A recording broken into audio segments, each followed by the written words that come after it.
Welcome to Audit the Audit, where we sort out the who and what and the right and wrong of police interactions. This episode covers filming police officers, First Amendment retaliation, and breaches of the peace. And is brought to us by a private submission. Be sure to check out the description below and give them the credit that they deserve. On July 23rd, 2022, animal rights activist Curtis Vollmer attended a Pioneer Day celebration in Beaver, Utah, along with several other members of the animal rights organization Direct Action Everywhere. The activists hope to engage the community in conversation about an upcoming trial for two animal rights activists who are facing criminal charges for having filmed conditions inside the local Smithfield Foods facility and rescuing two dying piglets while they were there. Originally, the activists hoped to set up a booth, but upon arrival, were told that they needed a permit. So Mr. Vollmer chose to stand on a public sidewalk near the festival instead. After handing out flyers and obtaining signatures for a petition against Smithfield Foods for several hours, Mr. Vollmer was approached by officers from the Beaver County Sheriff's Office. You have to have a permit. Permit for a sidewalk? Let me get my camera on too. Sure. Okay. You're not. This is not a good look. You're not to be spreading. This is not a good look. You're not supposed to be down here. This is public property. You're not to be down here doing this. Do you realize that your company caused a problem in our community? Do you have anything relevant to say to me? Yes, I do. Okay. I've asked you to stop. Okay, I'm on public property. You need to stop. You realize you're not wanted in this community and you've been asked to leave? I don't care. I know you don't care. That's the problem with your group. You just don't care about people or anybody. Do you understand? You've been asked to leave. All of this for handing out some flyers. This is how much commotion.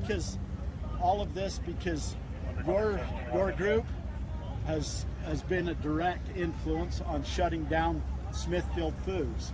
You don't realize that's the major employer in our county? You don't think I know that? There's a lot of people that have lost their jobs, and you come into this community and pour salt into the wounds of the people that have lost their jobs. It's not the intent. You need to well, I don't care what the intent is.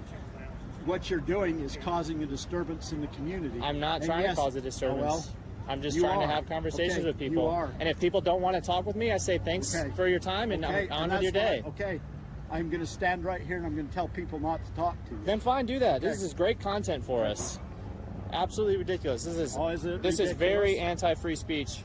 It's not. It's not permission to put me on your film, on your camera. Okay, are you a public servant? Yes, I am. Okay, well then you can be filmed. No, I cannot. Not a volunteer, public servant. Okay, you got a badge on. I'm a volunteer. Now get your camera off. You need to stop. Stop what, sir? Right okay, it's causing a problem in our community. I'm not trying to cause any problems. Well, you are. When someone's asking you like this, a public servant, he's a volunteer, he's asking you nicely to please don't film him. Okay.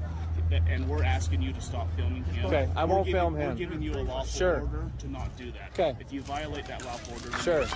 This guy's dumb as fuck. Okay. I don't even know what's going on. We're not filming him anymore. Okay?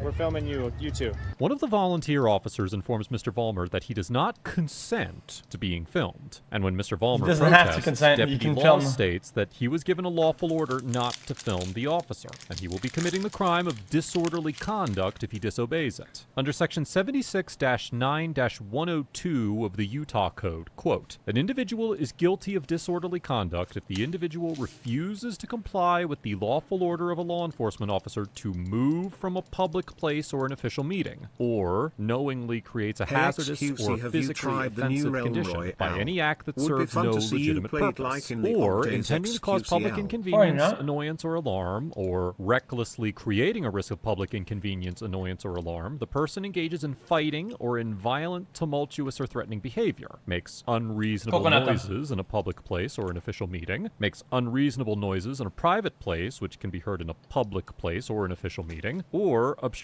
vehicular or pedestrian pedestrian traffic in a public place or an official meeting. While the statute does prohibit disobeying a lawful order to move from a public place or official meeting, it does not allow for a disorderly conduct conviction for refusing any other lawful order, including an order to stop filming. Further, even if the disorderly conduct statute did make it illegal to disobey such an order, a court would likely conclude that the order to stop filming a police officer in public was not lawful. In the 2022 case of... Why would you tell you to drop your pen and get naked for no reason? It's a lawful order, but I mean... Irizarry versus Yahia, the 10th Circuit Court of Appeals, which has jurisdiction over Utah, officially recognized the, quote, First Amendment right to film the police performing their duties in public, and held that this right was clearly established law as of 2019. In reaching the conclusion, the court looked to, quote, 3 well-established First Amendment principles that show that filming the police performing their duties in public is protected activity. First, the court noted that, quote, a major purpose of the First Amendment was to protect the free discussion of governmental affairs. Filming the police and other public officials as they perform their official duties acts as a watchdog of government activity and furthers debate on matters of public concern. Additionally, the court reasoned that, quote, without some protection for seeking out the news, freedom of the press would be eviscerated. That there is, quote, an undoubted right to gather news from any source by means within the law, and that video recording is, quote, unambiguously speech creation, not mere conduct. Given the incontrovertible... I'm not this big, like, anti-cop Andy, okay? I'm usually in the middle, because it's like, okay, but listen, the cops, they kind of work for the people. Their only job is to serve the people, okay? Okay, when they're being filmed, it's fine. They don't. If they make them uncomfortable, this is just dumb. It shouldn't. Okay, they're out there doing their job as public servants. If you film them for quality control, what the fuck? You're like almost like an employer, man. You pay your taxes. What do they do? They pay for that shit. Legal precedent, a court would almost certainly determine that Mr. Vollmer was exercising his First Amendment rights by recording the volunteer officer, and the officer's You're literally reviewing your employees. A clear violation of those rights. It's only drawing more attention to why we're here, so I appreciate this. Thank you. Do you know about the Smithfield trial happening? You don't have a permit to approach people about your product. Okay, I don't need a permit to talk to people on a public sidewalk. You're causing a problem in the community. I'm not. I'm asking people if they want to have a conversation. If they say no, I let them go. People have come to us. Sure. They do not want you here. Okay. That's fine. Then I'm keeping the peace, and I'm asking you to leave. All we're asking people. No, I'm asking you to leave. Okay. Here's an example of. Prepare for librarians too. If we film them too, and their job, it would be weird.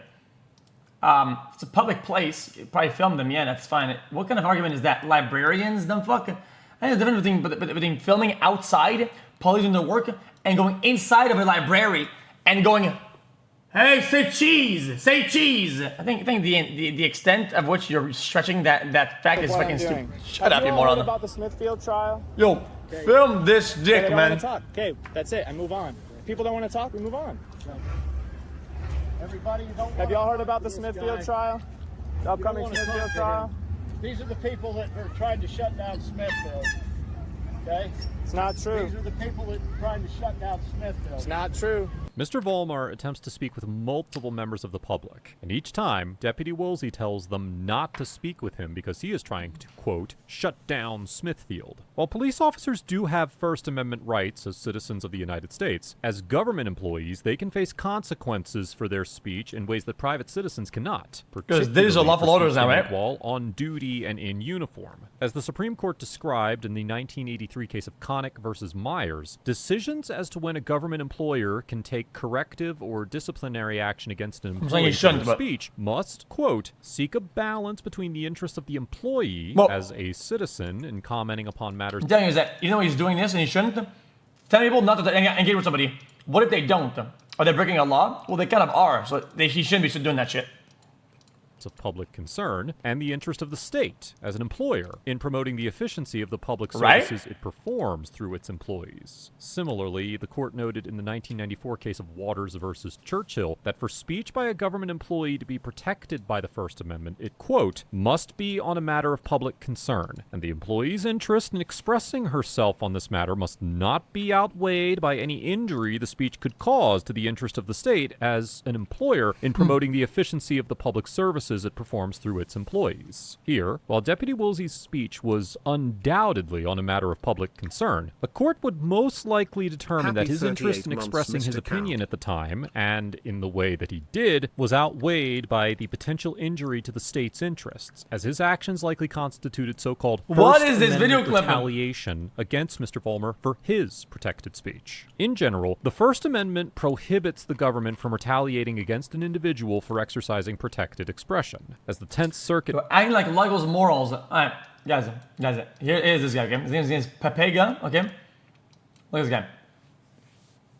Cops deserve rights like normal civilians. You are dumb.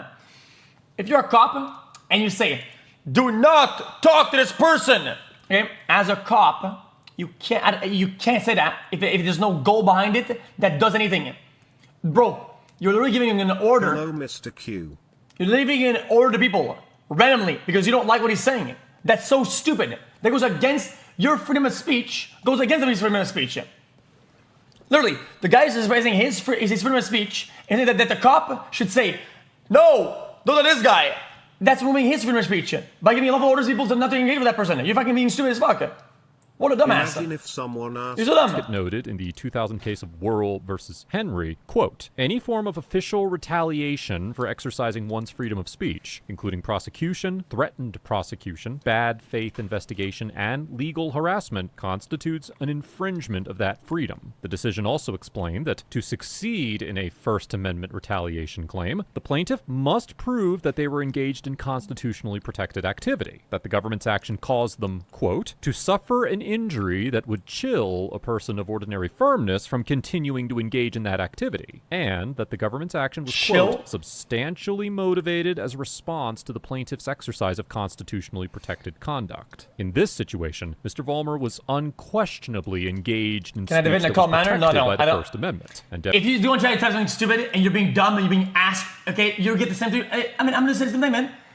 If you act weird, I would be weird. Essentially admitted that he was taking this action because he did not like Mr. Vollmer's past and current speech. As to whether Mr. Vollmer suffered an injury because of Deputy Woolsey's conduct, the 10th Circuit determined in the Irizarry case we discussed earlier in this episode that because, quote, physical and verbal intimidation are cognizable injuries, a YouTube journalist suffered an injury when an officer stood in front of his camera and shined a flashlight into it, now quoting, making it difficult if not impossible to continue recording a potentially critical moment of the police activity. The court also noted that, quote, he did what? This injury alone would chill a person of ordinary firmness from continuing to film the traffic stop. Wait, did that blind him? The 10th Circuit has recognized that interfering with an individual's exercise of protected speech can constitute a sufficient injury for a First Amendment retaliation claim, a court would likely conclude that Mr. Vollmer had a claim against Deputy Woolsey for his attempts to dissuade individuals from talking to him. Oh. More importantly, I'm more important for your safety. We're not here to talk about that. No, let me talk. Go ahead. I'm more worried about what people here how they feel towards you and your protest. So I'm more or less walking. We're not protesting. Let me finish. Don't cut me off, please. I'm more worried about your safety and not some of these citizens being upset with you than anything. Deputy Laws informs Mr. Vollmer that they are taking these actions out of consideration for his safety and are trying to protect him from the many local citizens they claim are angry with him. However, courts have long recognized that police officers generally cannot censor an individual's controversial speech, even for their own protection. This issue, known as the problem of the heckler's veto, has been addressed in numerous Supreme Court decisions. And although speech is not protected by the First Amendment when it creates a clear and present danger of riot, disorder, or other immediate threat to public safety, as the court noted in a footnote in the 1966 case of Brown versus Louisiana, quote, fast, guys.